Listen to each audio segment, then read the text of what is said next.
Wait a minute. Hold up. Let me pinch myself. Okay, I'm for sure not dreaming. Nikki Haley just endorsed Donald Trump? For real? The same woman that just said that Trump is unfit to be president? What? You opened with some comments on the administration and the Democratic Party. You then talked a little bit about some of the shortcomings or worries you have about the Republican Party. And I couldn't help but think of two names when I heard you deliver that speech, Joe Biden and Donald Trump. So on these issues, these national security critical issues that you've described today, who do you think would do a better job in the White House, Joe Biden or Donald Trump?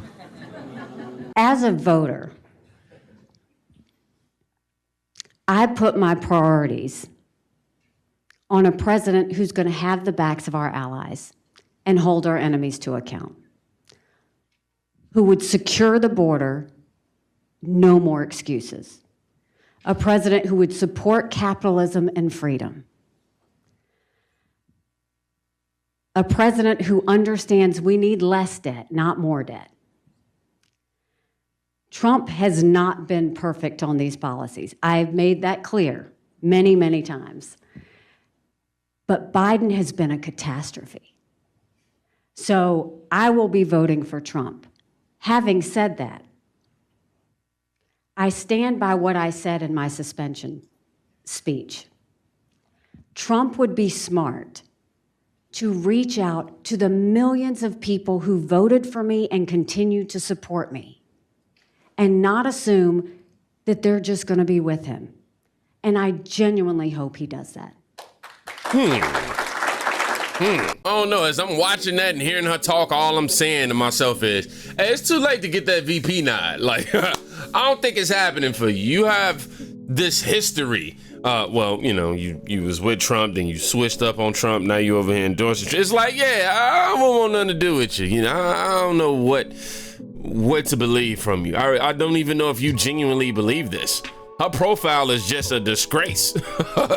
All the way. But I never thought that I see the day that I'll be over here like, man, she was right. I totally agree. When she called Biden a catastrophe in comparison to Donald Trump. I'm like, bravo, yo, a little bit of truth coming out here. Everybody knows that even if you are on the left side of things, it's really hard for you to sit back and try to defend what Biden has been doing. I will say people are allowed to evolve and they're allowed to change, you know. I don't know about rhinos, but you got to think. One, she was already going to pardon him, and they really hated that. I don't know. I don't even know where I was going with that. I think I'm just trying to point out the fact that I think that she's more of an opportunist. That's kind of how I view Nikki Haley. But in terms of the supporters of Nikki Haley that Donald Trump has to win over, yeah. Anything but Trump. That was your priority. That's my priority. Is that the biggest reason you supported Nikki Haley?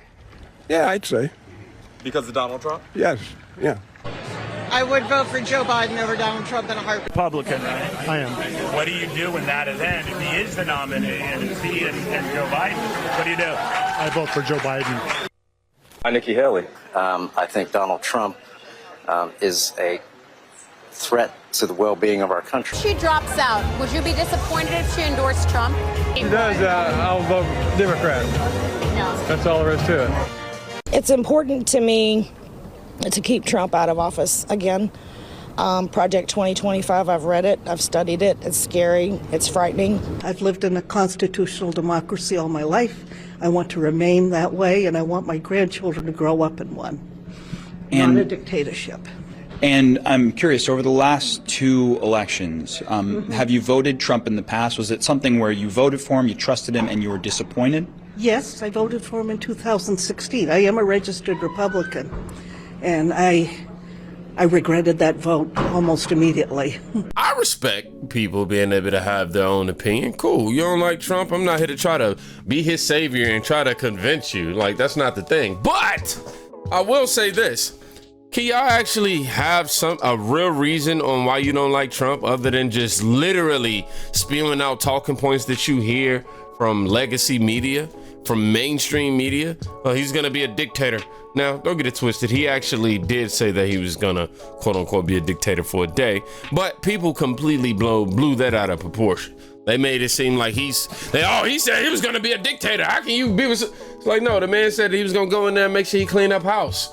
That's it. He gotta go in there and rearrange some things. Anyhow, the point I'm making is, I would much rather they actually have reasons as to why they don't support Trump versus just, oh, it was the biggest mistake. It was the biggest mistake. And as far as Trump winning these voters over, nah, I don't think this is happening, man.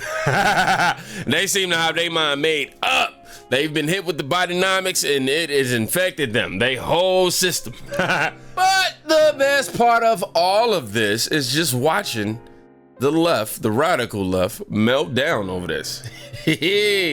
And she called him unhinged. She called him unfit. She called him unstable, I think is another word that popped up during conversations. And Sarah, you were scathing in your criticism of Nikki Haley for her position on this now. We know that in politics, people have such short memories. Why did this rub you so wrong? This is just so disappointing. And here's the thing. Nikki Haley didn't just talk about Donald Trump being a loser like she did in those clips. She talked about the fact that he should not be president. He was unfit to be president, that he would side with Putin in certain areas, that he was destroying the Republican Party. I mean, and also Donald Trump, she said when she conceded, when she got out of the race, she said, he's going to have to earn my vote and the support of my voters. He has done zero in that regard. He has treated them, in fact, like garbage. And so I just look, Nikki Haley, I was a Republican for my entire career. I've always admired Nikki Haley. I'd always hoped that she would be president someday. I sort of looked forward to supporting her. And I did support her in this primary against Donald Trump. And I thought that as her criticism got more pointed throughout the primary, I thought that she meant it. This isn't saying like the other guy's tax plan is bad. She was saying he was unfit, that January 6th was going to be judged for that. Like, she seemed to understand what we were grappling with in terms of Donald Trump. And so to turn around and say that she's going to support him creates a permission structure for a lot of other Republicans who think what he did was really bad. But, you know, and we're thinking, maybe I can't vote for this guy. And now she's basically saying, no, we can go ahead and vote for him because pure tribal partisanship. And this is what's destroying this country. It shows a lack of character. It shows cowardice on her part. And I'm deeply disappointed in her. Oh, and the meltdown continues. We're going to travel over here to MSNBS, where the reporter, I don't even know her name, she's like, yo, we need somebody who's a cult leader to explain the mindset of a Nikki Haley and people who are doing this jumping ship and support. You know what? We do need somebody who's a cult leader or a cult strategist or something like that to really explain how y'all think that Trump supporters are in a cult. Quickly, someone who served as ambassador to the United Nations, still pulling in pretty large numbers, a vote 2 months after quitting the race. Someone who ran against Donald Trump as too old and unfit to serve today said he has her vote. Nikki Haley. Nikki Haley in 2015 said, quote, Donald Trump is everything I taught my children not to do in kindergarten. I taught my little ones, you don't lie and make things up. She ended up serving in his administration. Who are these people? On January 6th, she called it an ugly day. She then went and said a couple months later that she wouldn't run against him for president. She ended up running for president. And then we saw Nikki Haley, while her husband was deployed to Africa with the U.S. Armed Services, mocked by Donald Trump for being away. And it was the words of Nikki Haley that were very explicit about Donald Trump. Said, in part, that they were disgusting, awful, unhinged, and said that somebody that makes comments like that doesn't deserve to be commander-in-chief. Her own husband got on social media and fired back and said the difference between humans and animals would never allow the dumbest ones to lead the pack. His allies pushed extramarital affair rumors about her. This is somebody who suggested that she may not even be eligible to run for president because her parents are immigrants. And today, her announcing that she's going to vote for Donald Trump is just, I think, another chapter in something that we've already lived out with the likes of Ted Cruz and Marco Rubio 8 years ago. She did raise her hand in that Republican debate and said that she would vote for a convicted felon if Donald Trump was found guilty. And today is evidence that she's sticking to her word. We need shrinks and cult experts to explain this, because with what you're reporting, it doesn't make a lick of sense to me, and it's so recent. I mean, J.D. Vance in 2015 said something similar, but for her and her husband to both been feuding publicly with him just days and weeks before endorsing him is inexplicable to me at a human level. I think it's power. And I think in American politics, access to power in a party that you identify with is a future. And I think that we have a great share of individuals that have proved this time and again that staying closely associated to Donald Trump is a guarantee that you are relevant within politics if you choose to remain in politics. It's unbelievable. Sadly, I kind of agree. I don't necessarily agree with the whole statement that just Trump is just gonna make or break you. Honestly, though, if he say your name, he could. You know what? I kind of retract that. But I will say this. I do agree. She's, in my opinion, trying to make sure she positions herself to be able to make sure that she has some sort of political career in the future. And she knows that Donald Trump right now is, he is torching the trails right now. Oh, he got them lit up. They on fire. And every time the legacy media continues to try to paint Trump as somebody that the city that the legacy media is reporting in, shall I say, they try to say that this city or this state doesn't support Trump. And then, video footage surfaces or he decides to go do a rally and that gets debunked with the quickness.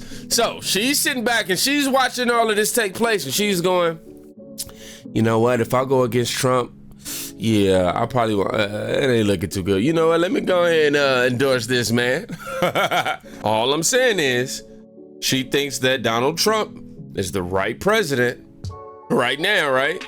Just remember, she said this. Hypothetically, if your former boss is the nominee again, would you serve in another Trump administration? I don't want anything. I don't want vice president. I don't want anything. And in those circumstances? I don't want anything.